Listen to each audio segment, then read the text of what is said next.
Great. Thank you so much, Janet. I appreciate your logistical support and that lovely introduction. It's very helpful. Folks, I would like to take a moment to open us with prayer. So as you're comfortable, I invite you to relax, perhaps take a deep breath, allow your hands to settle, close your eyes if that's comfortable. Recognizing all the busyness of our day that has come before, appreciating what it took for us to get here, and in gratitude, knowing that there is more to come in our day, but in this space, we may be together. Gracious God, we thank you for bringing us together this morning to consider the ways that we serve our community, serve you, and serve Christ in all. Help us to open our hearts that we may be a blessing for those we serve, that we may grow our communities and we may strengthen our love for one another and for you. In the name of your Son, Jesus Christ, we pray. Amen. Thank you. All right. Well, it is so wonderful to be with you this morning, almost afternoon. As Janet mentioned, please feel free to ask questions at any point during my presentation. I do have a slideshow presentation, and so when I'm in that presenter interface mode, it is impossible for me to see everyone, which means the best way for you to ask a question is to unmute and just interrupt me. Don't worry, you're not being rude. I appreciate your questions along the way. We will also have a couple of time in breakout groups. This will be an opportunity to kind of hear from one another. And so know that you'll also have some space there. And when we come back for large groups, again, also always time for questions and sharing. Any questions before I jump in? I guess one other thing of my introduction that is helpful for you to know a little bit about who I am is I am currently, yes, the curate for parish life at St. John's Cathedral. I've been here for a little bit over a year. My first career was in the craft beer industry in the hospitality side. I was the hospitality manager for 60 years at Avery Brewing Company in Boulder. And so hospitality has been very close to my heart and my mind for quite a while. And it's really wonderful to be able to share some of my favorite things with you in my ministry setting. So without further ado, let's see how this works. All right. Are folks able to see the first slide? It should say growing hospitality. A thumbs up maybe if you can see that. Okay, great. So growing hospitality is what we're going to be talking about today, both welcome and belonging. And I'll get into why both of those terms are important for hospitality. So a little bit about where we're going to go in our time today. We'll talk about what hospitality means, kind of defining that word. We'll also talk about belonging, why it matters to focus on belonging beyond just initial welcome. Just pain in the butt. We're also going to talk theologically, hospitality that is rooted in God's love and in Jesus' teaching. That's pretty important for us. We'll also look at what is kind of the danger to hospitality and belonging. What are some of the difficulties that we might face? And what do we need to look out for? And again, we'll have some time for reflection, looking at when you have experienced hospitality and belonging. And then we'll talk about growing hospitality, creating belonging as far as like tools and habits, habits that we can do, a hospitality mentality and a spirituality of hospitality. That's the direction that we're going to go.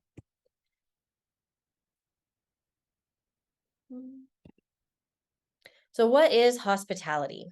One of the things that I have found is that the hospitality industry has a lot of really great ways to talk about hospitality that to me seem a little bit further on than where we sometimes get stuck in the Episcopal Church.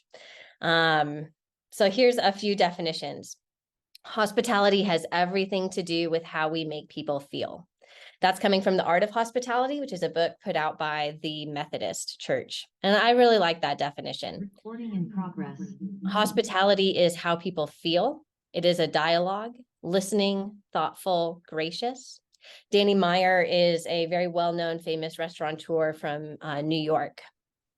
Hospitality is taking care of people on their own terms, on their own journeys. Dan Ryan is a hospitality podcaster. He formerly worked in the hotel industry. And hospitality means breaking down barriers. Will Giarda is a author on hospitality, also a famous restaurateur in New York. So you can see from these definitions that none of these are explicitly about welcome. None of them are explicitly about newcomers.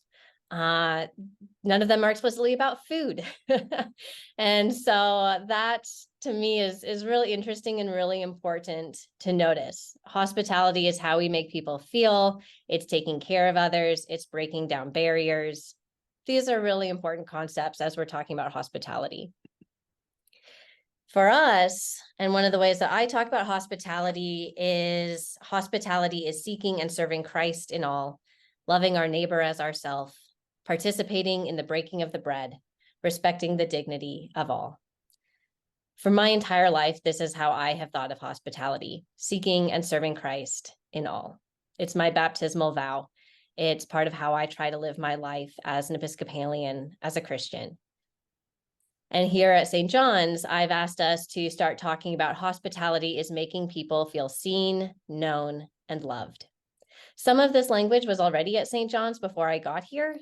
We talked about, in particular with our LGBTQ ministry, how important it is for people to feel seen and known. And I've expanded that a little bit. And so this is starting to become our central point of hospitality here, is making people feel seen, known, and loved. And that's definitely across all situations.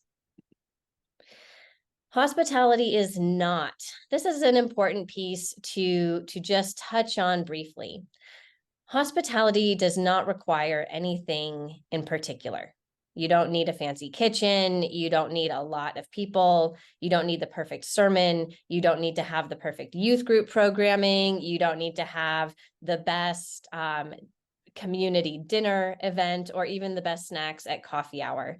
Hospitality is not about entertaining, assimilating, or being perfect.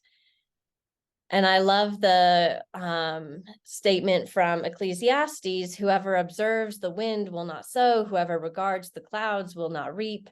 This is in the context of if you keep waiting for conditions to be absolutely perfect, you're not actually going to take that first step into what it means to be hospitable. I've certainly heard some folks say that, they really want to have a great greeters program, and they're working on building up their volunteers before they're going to focus on hospitality. So again, there's a waiting to have something before hospitality can really take root. People also will say, well, we need more young people, and then they'll attract more young people. Again, waiting for a perfect situation instead of just stepping into how can we be hospitable. So I invite you to consider, what have you been waiting for? And maybe what would it mean to stop waiting for that?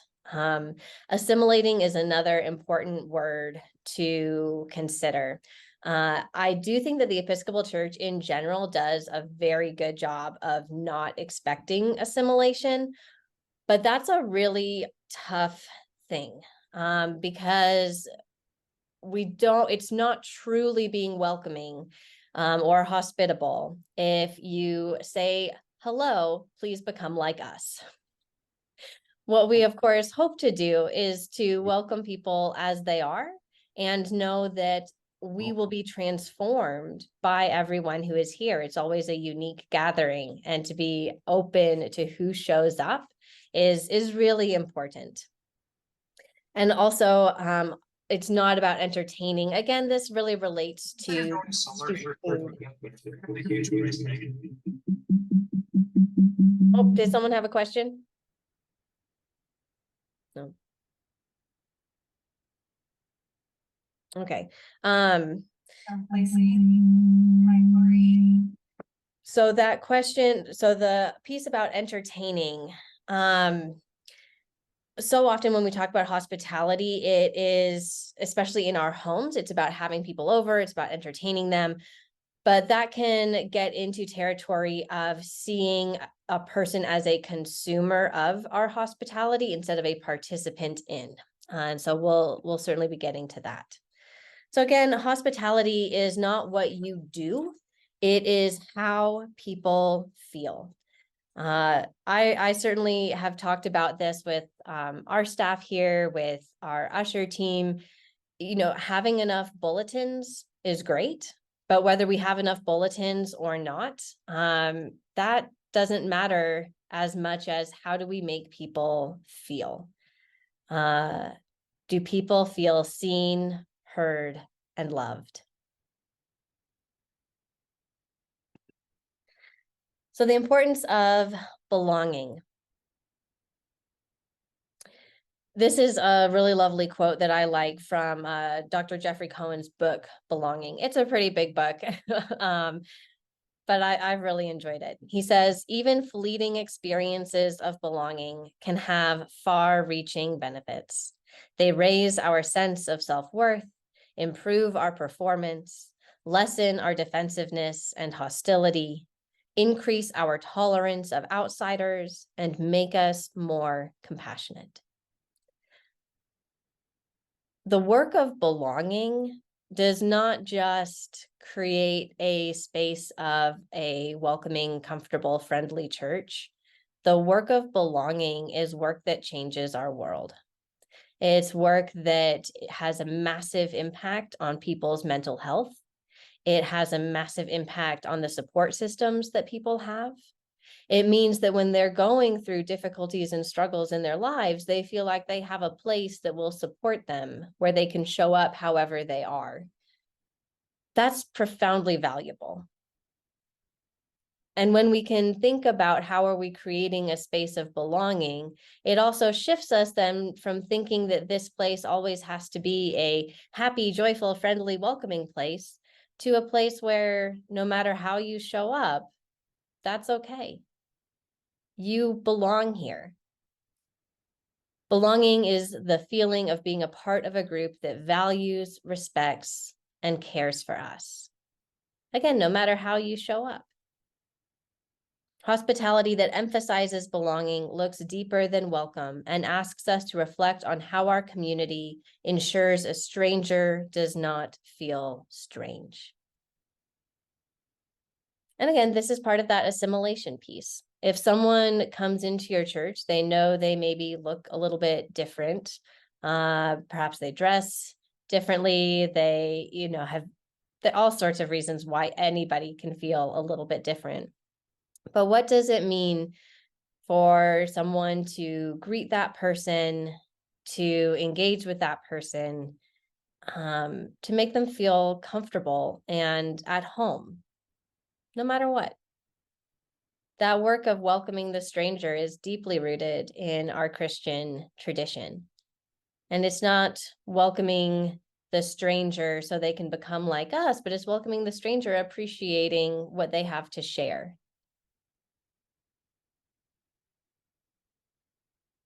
So focusing on belonging, it helps us see the work of hospitality as part of a much larger picture of how we create a world where people feel valued, respected, seen, heard, and loved, where they feel they have support, where they feel they can meet people who are not like them and build that muscle of diversity, of inclusion, of community. The grounding in love and liberation. We value hospitality in response to God's love and God's call to love the stranger, the neighbor, the enemy. To be a church that values hospitality is to be a church that knows God's love. We are loved by God, who created the cosmos, who became incarnate in our human experience, who transcends barriers of even death and liberates us to love. And we express our liberation in profound hospitality that breaks down barriers, remains committed to relationship, that adamantly seeks Christ in all. One of my favorite things about the Episcopal Church is we are committed to relationship. And being committed to relationship means that we are free from the particular barriers and boundaries that might prevent us from being in relationship with somebody. We know that Christ loves all. We know that we are called to see Christ in all. And so that often means breaking down the barriers that our society has put up, that our society has told us, don't talk to people who look this way, don't interact with folks who look that way, be wary of the stranger. I think it's important to talk to strangers. That's part of what we're trying to do. So recognizing again that the larger picture for hospitality is God's love. The larger picture for hospitality is recognizing that God became incarnate in our human experience. God knows this human experience, and God calls us to love in this human experience. That's big work for us to do. And of course, we know from the Gospel of Matthew, for I was hungry and you gave me food. I was thirsty. You gave me something to drink. I was a stranger and you welcomed me. Just as you did it to the least of these, you did it to me. When people said, when did we see you hungry and feed you? When did we see you thirsty and give you a drink? Just as you did it to the least of these, you did it to me. So a wonderful reminder of our hospitality. So hospitality is mutual and brave. Remember, Danny Meyer said that hospitality is a dialogue. So when hostility, which is often how we greet strangers, even if we're not openly hostile, sometimes in our heart we may feel defensive or we may feel protective. So when hostility is converted into hospitality, then fearful strangers become guests, revealing to their host the promise they are carrying with them. Then, in fact, the distinction between host and guest proves to be artificial and evaporates in the recognition of the new found unity. Thus, the biblical stories help us to realize not just that hospitality is an important virtue, but even more that in the context of hospitality, guest and host can reveal their most precious gifts and bring new life to each other. So this is a wonderful example from Henry Nouwen about how hospitality is both a dialogue and that it is not assimilation. So hospitality as a dialogue is this space in which we give of ourselves and we allow the other to accept us. And that's how people come to participate in hospitality instead of being a consumer of hospitality. When we open our hearts to the person in front of us and receive them and then allow them to receive us, they are showing us profoundly that we belong with them and we can show them that they belong with us. And that's a beautiful way of understanding the mutuality. I often tell folks that when you go to a restaurant, it may seem as though it's one-sided, you are being served, but the reality is you have to open yourself to that server as well. You allow them to enter into your space. You can allow them to enter into your heart. And that's what's going to create the most profound experience of hospitality is when there's a sense of mutuality that goes into that. Some of my favorite experiences in hospitality was when I was willing to be vulnerable with a table that I was serving, being willing to say, I know everybody comes to Colorado Craft Breweries for our big, bold IPAs, but it's not actually my favorite beer. That then gave people permission who maybe also are not big IPA fans for them to say, oh, great, you're going to accept me. Okay, I'm not an IPA fan either. And then we could have a wonderful space of conversation, and I could serve them with a wonderful authenticity, and serve them on their terms with what they needed in that space. So allowing ourselves to be open to one another so that we can reveal what is most precious is a truly beautiful experience. So going from what is the most beautiful experience of the mutuality and the bravery that goes into creating hospitality, the danger is indifference. So taking another quote from Jeffrey Cohen's book, he quotes Elie Wiesel, the opposite of love is not hate, it is indifference. Jeffrey Cohen continues that indifference stems from our failure to see and therefore feel the other's humanity.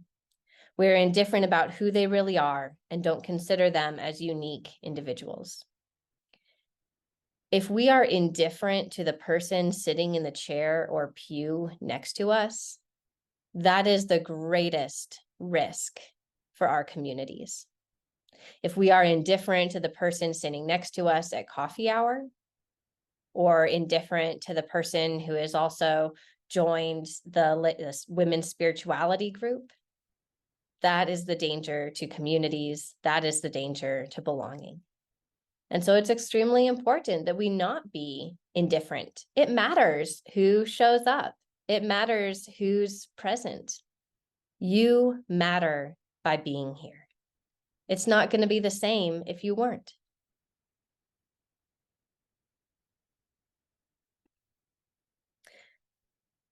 So hospitality creates, excuse me, feelings of belonging. Again, feeling is so, so important to focus on. Will says, people will forget what you do, they'll forget what you said, but they'll never forget how you made them feel. I think this is a great reminder for our church context, because I don't remember most of the sermons I've heard. I don't even remember most of the sermons I've preached. But I can guarantee you that the way people feel when they come to St. John's matters a lot more than the sermon I preach.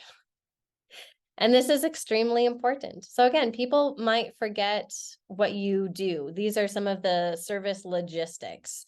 And again, they might forget what you said. They will most likely forget what you said. People have to ask where the bathroom is all the time, repeatedly, but they will never forget how you made them feel.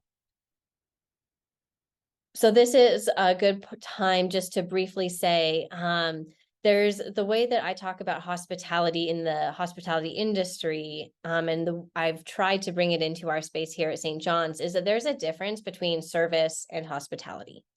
Service is what you do. Hospitality is how you make people feel. So a great example of this for here at St. John's, I think, is with our digital ministry coordinator, Enrique.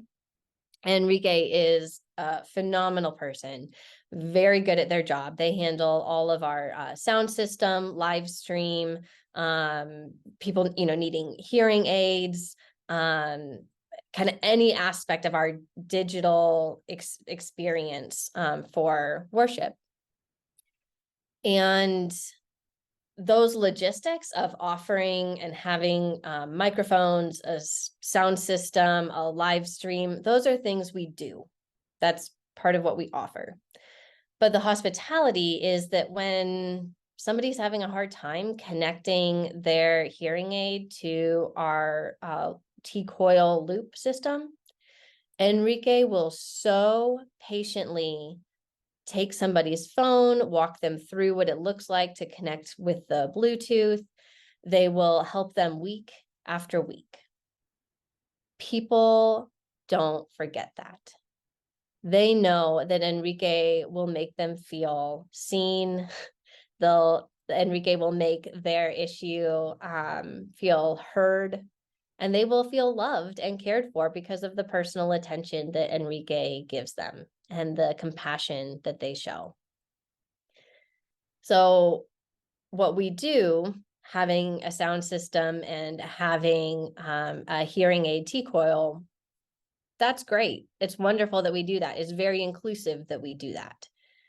But how we make people feel in the midst of that is what really matters. And that's what people remember. And that's what people tell in their stories. I have heard several people come to me and tell me how much it means that Enrique cares for them, how much it means that St. John's is a place where they feel they can ask the same question again and again.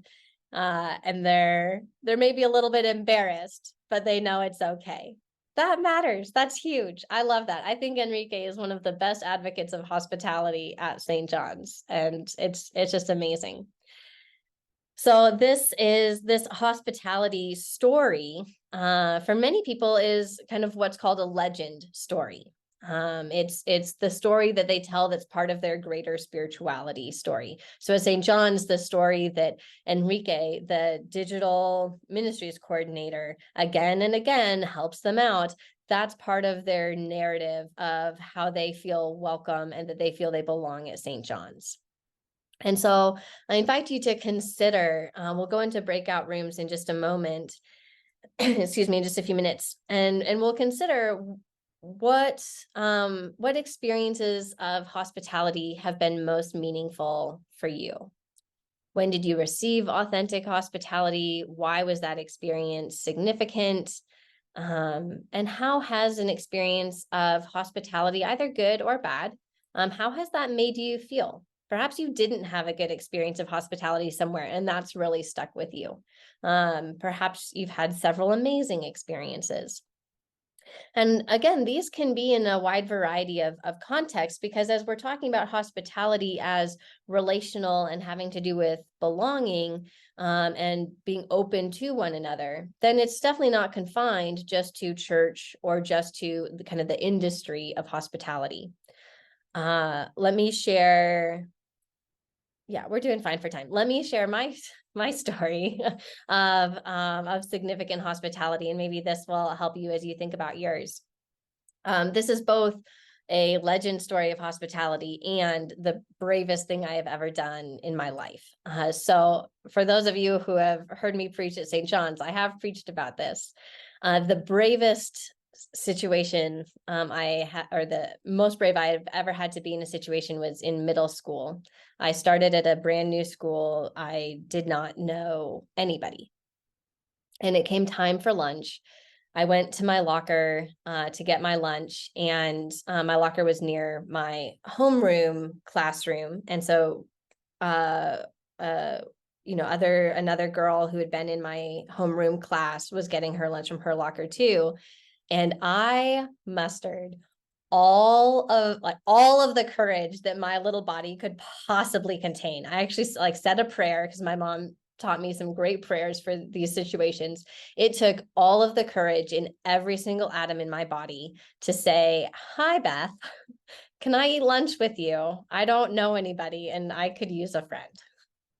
And Beth, bless her heart, opened her heart to me.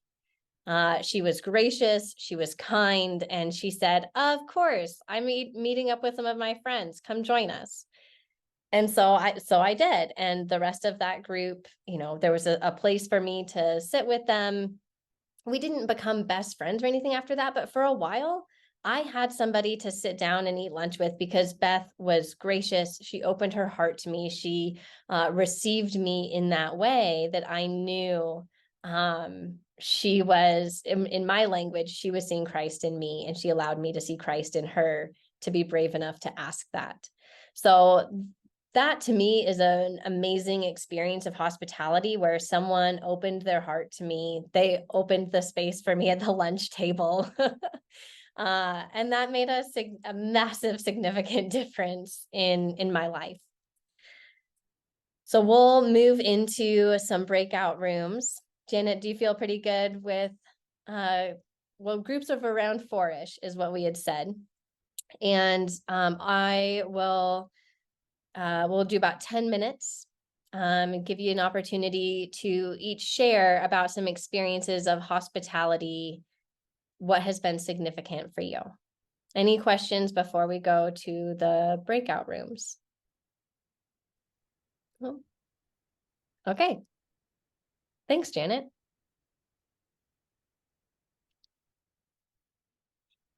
Oops, I wanted to had a make a comment. Yeah, we can talk about being hospitable in the church, but really it should carry through our whole life, whoever we interact with. I mean, there's so many times I'll be going down and talk to somebody on the street, and it shows you have an interest in them, and they appreciate it, and they usually reciprocate. So like I was at Sam's number 3. We just had dinner and walked by, and the black gentleman was eating this really good looking burrito. I said, "Oh boy, that looks good." He's, just to talk to people, show the interest in them, and so it shouldn't just be a church. Should be a lifestyle change, and it makes it easier to interact with people when you are in the church because you practice with other people. Now they may throw it back to you, but if you don't make the gesture to open up to them, then they won't open up to you either, or maybe they do. But that it's a two-way street. It is, right, exactly. It's mutual. Yep, that mutuality is extremely important. How we are open to others and how we let others be open to us. That's, very important. Roger, I see you. Yes, thank Can I you, make Amy. a comment before you go, Roger? I just want to say what Ed said. It maintains authenticity. Yeah, thank you, Virginia. That's a great word. Yeah, great. Okay, Roger, over to you. I wanted to say two things. In the way we're talking, when I'm at a restaurant or something, I try always to ask the name of the person who's serving us. And I'm in a college community, Fort Collins, and often it's a younger person. And I like to try and find out what they're doing, if they're at college, what their major is. A way of extending that appreciation. The second thing I wanted to say is that when I first heard the title of this workshop, it suggested to me the welcoming of the sojourner in our midst, the immigrant who has come to this country. There are churches that open themselves to recent immigrants, and there's a program in Fort Collins for that.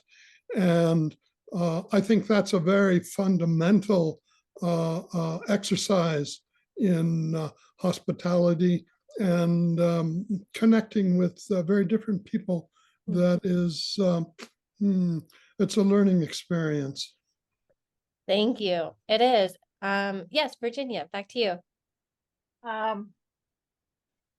My issue is we've talked a lot about hospitality with respect to people who come into the church, but part of our problem is that there are whole segments of the population who don't come into the church.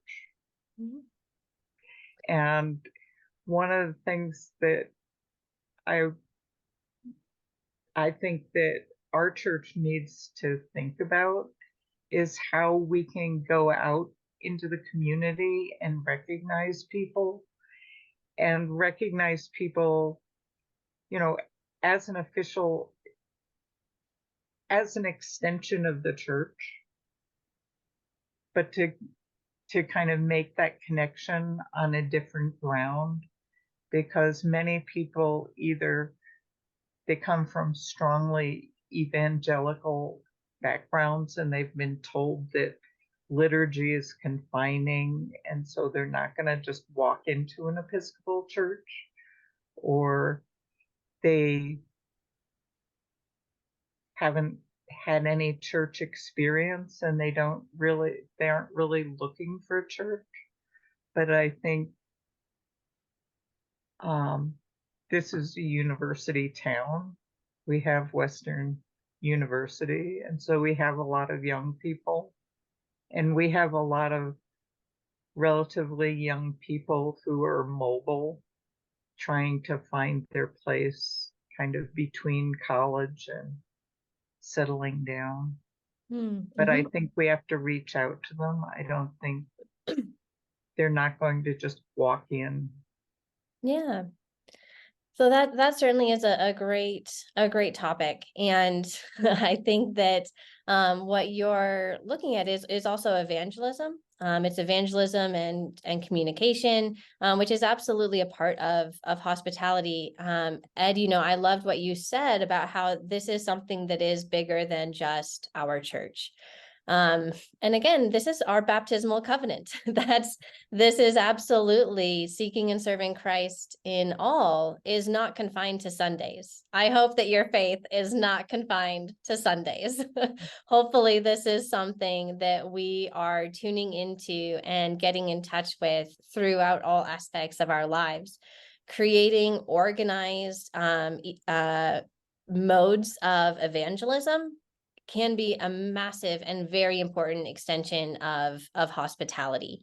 And that's a wonderful point, Virginia, to reflect on that. And so my hope is, and we're actually going to be shifting just a little bit to kind of the next two sort of perspectives, which is we not only need to show this hospitality to newcomers, but also to the people who are already here, who are already attending this church. And also that this then becomes, like Ed said, it's a practice that when we do it more often, we get better at it. We exercise this muscle of talking with a stranger. And, Roger, just like you said, when we do that, when we get used to asking people questions and learning a little bit about them, it gets easier to do that each time. To Craig's point of, this is very brave work to do. As I mentioned, in middle school, this was absolutely terrifying for me. I have always been somebody who is more on the shy side. Anybody who comes to me, I can open my heart to you, and I'm so gracious and so glad that other people connect to me. But for me to learn to be that person that reaches out first and is willing to make that first step, that has taken a lot of practice, because it is a muscle that needs to be built. Absolutely. And Roger, there's a wonderful term that I love from Danny Meyer. He talks about turning over rocks. This term, turning over rocks, comes from, if you're fishing, in order to learn what bait to use, you lift up a rock and you see what is naturally occurring there. What are the fish there already eating? What are they already interested in? And then you're going to use that, in order to learn more about them and, create a relationship with them. So the idea of turning over rocks is find out about somebody, what is naturally occurring in their lives that you can find a connection with. And it takes practice in doing it everywhere, talking with a server, talking with somebody next to you on the bus, talking with somebody in line with you at the grocery store. Talk to strangers. It's great. So I'm going to share my screen again. And and let's move on. So it sounds like Janet, I know I said we would do 2 breakout rooms. I think that just that one was good, because it seems like in your breakout room, a good number of you did reflect on either your experience as a newcomer or the experience of newcomers at your church. And I just want to encourage you to try as best as you can to maintain the eyes of a newcomer. It is so easy for us to get into the mode of, I know what needs to happen at church. I know who's going to be at church. But see if you can just as a little practice, step into kind of that beginner's mind, beginner's eyes. What does this place look like if I've never been here before? It's a phenomenal practice to do, and certainly to ask your vestry to do also. So let me tell you, you matter so much. You are going to make the biggest difference.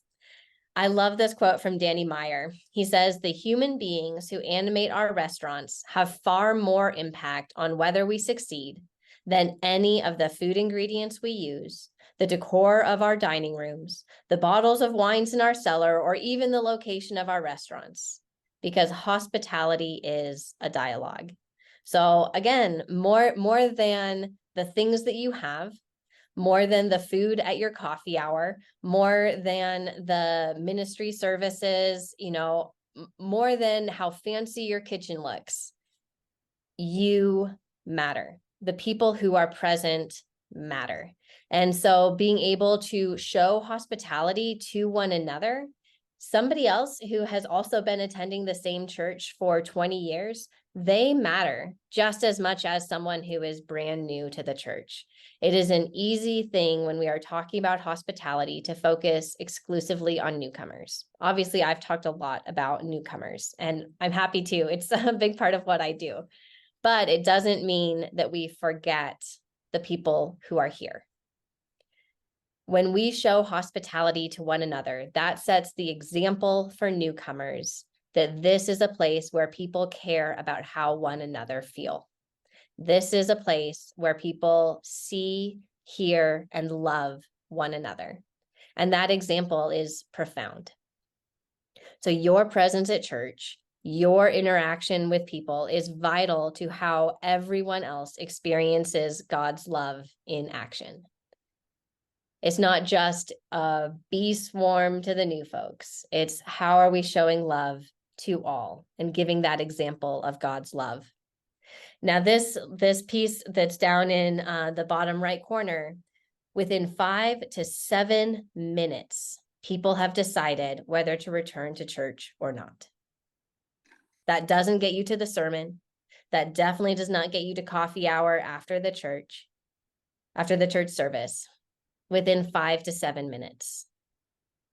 So that is extremely important that we recognize how vital it is that people get a feeling of friendliness and warmth from the moment that they park, but certainly from the moment that they are walking through the doors.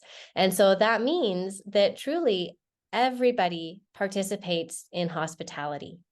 If hospitality is delegated just to greeters, then that's fine. There's maybe a 15-second interaction with a greeter at the door, maybe up to a minute if the greeter is really good and, you know, giving them a little bit of an introduction to the space. But if then nobody interacts with them for the next 5 minutes after that, nobody says hello when they take a seat, nobody says it's good to see you, introduces themselves, there's a lot of missed opportunity within those first 5 to 7 minutes. So I hope that's a big takeaway, that there really is, you know, a way that we can make a significant difference, not as members of clergy, they're often getting ready for the service, not as, you know, just the ushers or greeters who are saying hello to every single person who comes in, but making sure that your entire congregation understands that this work of hospitality is part of what we all take as our Christian responsibility. So our habits of hospitality, these are some good kind of physical embodied practices. So where do you start? The 10-foot rule is a great one. Greet everyone within 10 feet of your seat. Now, my wingspan is a little bit more than 5 feet. That little bit matters, right? So that means that, like, in double my wingspan in any direction, I'm gonna try to say hello, at least hello, to every single person who is around there. And that's not, again, just waiting until the piece to do that, but it's when I'm in my seat and as others are coming around. Hopefully, ideally, you're kind of, if you get to church a little bit early, I know that's not normal for Episcopalians, but if you get to church a little early, you're sitting in the middle of the pew, or of the row, so that way other people can fill in as they come in, and those who are coming a little bit late, they have space on the edge to sit. It's exhausting. I know. We've talked about this is brave work to do. And especially for folks for whom this engaging in social activity or social relationship is hard. It is not only hard and brave, it is exhausting, and it depletes you very quickly. The 3-minute rule is a great one to remember. And I really encourage even my staff here at St. John's to do this. Spend 3 minutes talking with someone who is new or new to you. And set a timer on your phone if that's helpful. Set the timer, put it in your pocket, walk over, start talking with somebody. As soon as it goes off, that's an easy out. You can say, oh gosh, I need to go check with somebody, or oh gosh, I'm supposed to be somewhere, whatever it is, but give yourself 3 minutes. It will go by very quickly. And if you're really enjoying the conversation, you can say, oh, I'll get to that later, and put the phone back in your pocket. Pay attention. We talked about, I mentioned that idea of turning over the rocks. See what's personal to somebody. Genuinely listen and respond thoughtfully. I went to a church one time, and the person who greeted me spent a lot of time talking about what they liked about the church, but they never once asked me what I was interested in the community, what was bringing me there that morning, what they could help me connect with in the community. But I got, a lovely story from them. But, that was all about them. So listen, respond. Another time I went to a church, somebody greeted me at coffee hour, and they asked, oh, what brings you here? I said, I'm new to the neighborhood and I've grown up Episcopalian, so I'm looking for a new church. And the next question was, oh, well, are there particular groups that you might be interested in, or things that you like to do with church? And I said, oh, well, yeah, actually, I have a great centering prayer practice, and I've loved doing that at my previous church. And she said, oh, wonderful. And she literally walked me over to where the centering prayer group met, introduced me to the person who leads the group, confirmed the time that the group meets for me, all of that. That ended up being that was St. Mary Magdalene. That ended up being my church home for a good number of years. And so that's wonderful. That was very personal. It was very attentive. And it was about what would help me feel at home in that church. And then this question of, well, but I'm an introvert.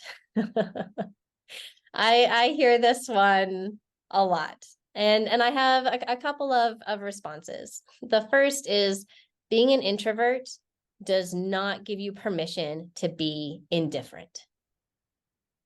Again, indifference is the greatest risk to community and belonging that we have. Being an introvert does not give you permission to be indifferent. The other thing to note is that introversion and extroversion, it's a spectrum. Find out what is helpful and good for you as you are trying to build this muscle of hospitality. Maybe 10 feet is too much, 5 feet feels better. Maybe 3 minutes was great for one person, whereas somebody else might be able to do the 3-minute rule with 3 or 4 people. So figure out what feels good for you, what can help you exercise the muscle of hospitality, and still continue and be committed to that practice of building that muscle. Be committed to seeking and serving Christ in all. It is brave work. It is definitely tiring work. But as several people mentioned, the reward is astronomical. It is so profoundly rewarding. There's a lovely book that came out this past year called The Good Life that's all about relationships. And in fact, they say that the single largest predictor of longevity in life is relationships. More than health, more than money, is our relationships. And the authors, Doctors Robert Waldinger and Mark Schultz, they report that even interactions with strangers, which may seem fleeting, are massively significant.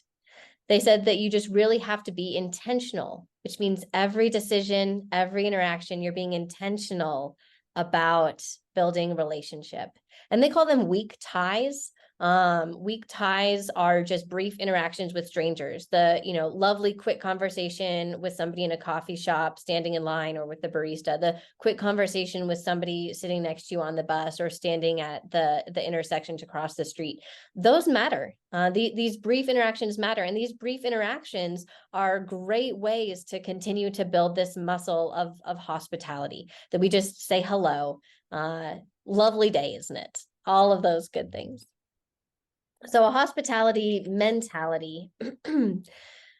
Hospitality from Within is a great book by Sarah. I'm forgetting her last name. She works in the hotel industry, and she says hospitality is not a one-off interaction, but an entire mentality. And this, I think, getting to Virginia's comment about kind of evangelism and what it means to take this beyond the church. How are we creating a mentality around constant, every single interaction, having this mentality of hospitality? So we always have the intention of bringing people into relationship with God, enabling their experience of God's love. It can be a little bit strange. I know for myself, I'm a millennial who grew up out west. The vast majority of my friends do not go to church and do not have lives at church. But when people find out that I go to church, this is before I was a priest, nobody was surprised. Nobody was surprised to learn that this was an important part of my life, because I embody that space of love and of seeing Christ in all. And people now ask me a lot of questions about their spiritual lives.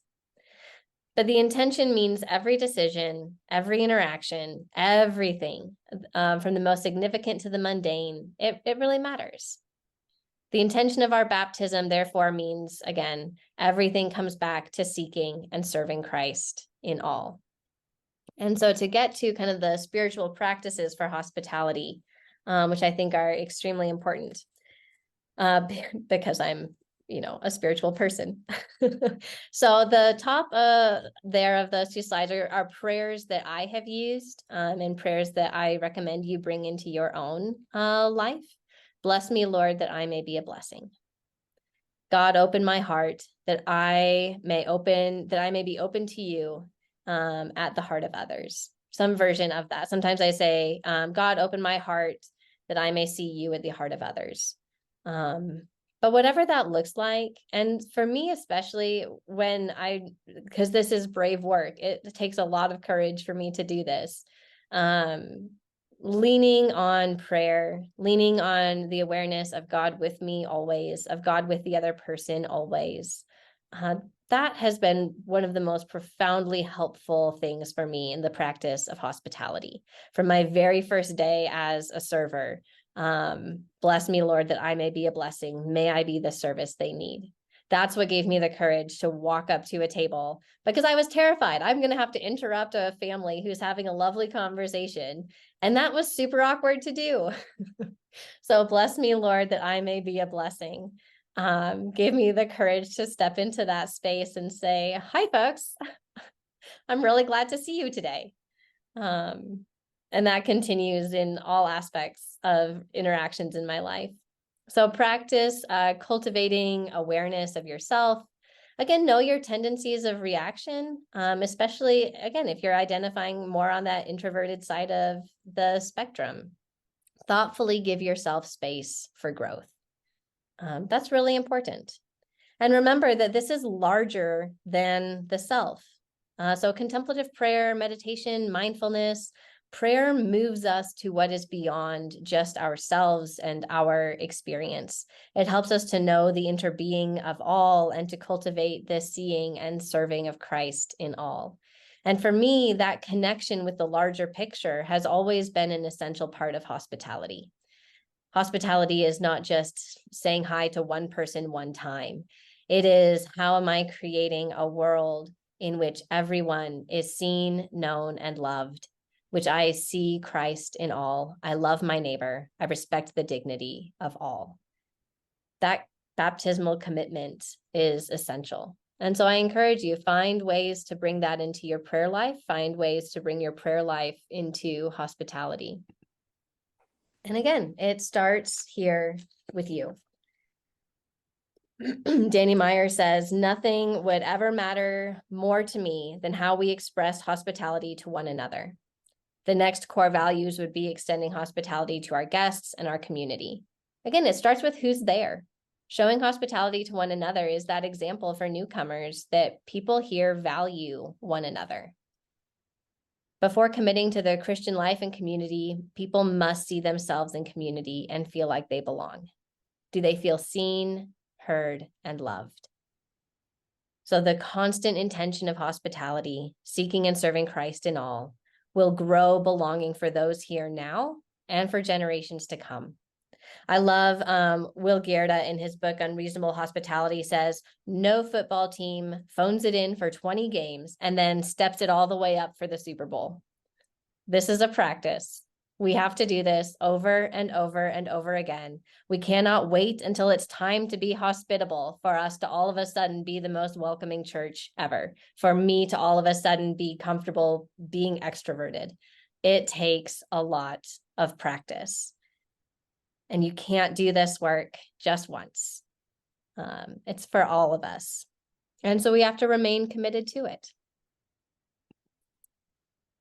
So may we serve Christ in all. Oh, 1 minute to spare. I wanted to be very aware of our time.